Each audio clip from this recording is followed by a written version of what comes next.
कंजुल आमाल हदीस नंबर 99।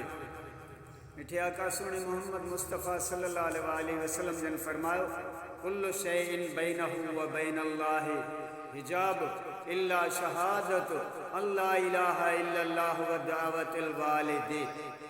तर्जुमो हदीस शरीफ जो, अल्लाह पाक जी हर शइ जे विच में पर्दो हूंदो आहे सवाइ कलमे ला इलाहा इल्लल्लाह जे ऐं पीउ जी दुआ जे। पीउ जी दुआ कीअं वठबी, उन जी फर्मा बरदारी थींदी त पीउ दुआ कंदो ऐं ला इलाहा इल्लल्लाह जो ज़िक्र कंदो जेको इंसान, त उन जे ऐं अल्लाह जे विच में कोई पर्दो न हूंदो आहे। बाक़ी हर शइ जे विच में पर्दो आहे। सही बुखारी जी ॿी हदीस नंबर 120, इन्नल्लाह हर्रम अलैकुम अकूकल उम्महाति। अल्लाह तव्हां ते हराम करे छॾियो आहे पंहिंजे अमड़ियुनि खे ईज़ाइण।